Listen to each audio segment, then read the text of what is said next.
Throughout the quarter, in my Spanish 147 class, I learned about the Spanish Black legend from its origins to its modern day manifestations.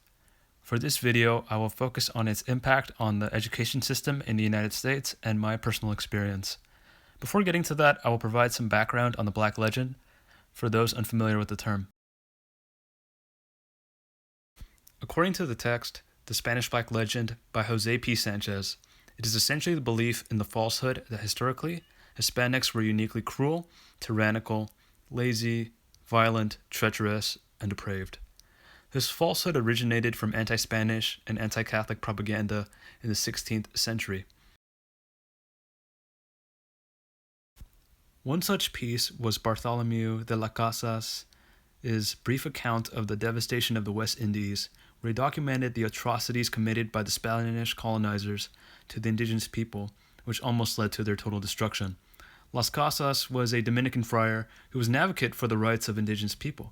While there were factual errors and exaggerations in his account that essentially depicted the Indians as sheep and the Spanish as wolves, bent on their quest to exploit natural resources, spread Catholicism, and expand their empire, he was right about their near total destruction, though. Nevertheless, his account will be used by opponents of the Spanish Empire for their propaganda, thus laying the foundation for the Black legend. This would even affect the colonized subjects of their Latin American colonies, who would fight for their independence from Spain. For instance, according to the text, beneath the United States by Lars Schultz, the United States in the 18th century saw the newly independent Latin American countries as inferior and impure, similar to how they viewed the Spanish, or even worse. This mindset was due in part by the United States being predominantly Anglo and Protestant, whereas Latin American countries were predominantly Catholic and mestizo, or mixed race as a result of intermarriage between the Spanish and indigenous people. So, how does the Black legend manifest itself in the present day? Well, from my perspective, I see it in our education system. I believe that the United States takes a capitalist approach to education, as it is funded just enough to maintain the status quo in which there is a disparity in wealth and knowledge between the rich and the poor.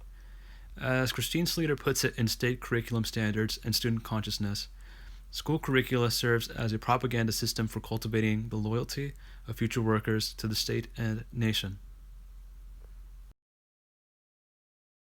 Since its inception, the United States has systematically segregated its population based on race, ethnicity, income, and political affiliation. I can see this in my own community in Oakland, California, as it is a low-income community that is predominantly Latinx and African American. The public school infrastructure in my community is underfunded and lacking enrichment opportunities for students interested in learning about their culture and STEM subjects compared to higher income communities where it is the opposite case. This is due in part by education being primarily funded by state and local governments. Naturally, the quality of education in low-income communities would be lower than higher-income communities under this model, as most of the taxpayers in these communities don't have enough income to fully support their local schools. If it were not for the Biology Undergraduate Scholars Program and the Educational Opportunity Program at UC Davis, I would have struggled a lot more in navigating the field of biology in comparison to my colleagues. These programs supported first-generation college students from underrepresented groups, with BUSP emphasizing in the STEM field, such as myself, who came from a low-income community and had a half Mexican and half Laotian cultural background. At the time, I didn't realize the disadvantaged background that I had until taking an Introduction to Chicano Studies class at Davis. For a majority of my life, I didn't understand what it meant to be Chicanx before taking this class. I found the content to be more meaningful to me in comparison to what I had learned in my social studies and history classes in primary school. One word comes to mind when I recall these memories: textbooks. My teachers essentially regurgitated the information from the textbook of a Eurocentric perspective that I couldn't relate to, hence my lack of interest in the subject. According to the Atlantic Education article, History Class and the Fictions About Race in America by Leo Wang, research finds that the overwhelming dominance of Euro-American perspectives leads many students to disengage from academic learning because the teachers lacking the credentials to teach history effectively and or their lack of interest in the subject.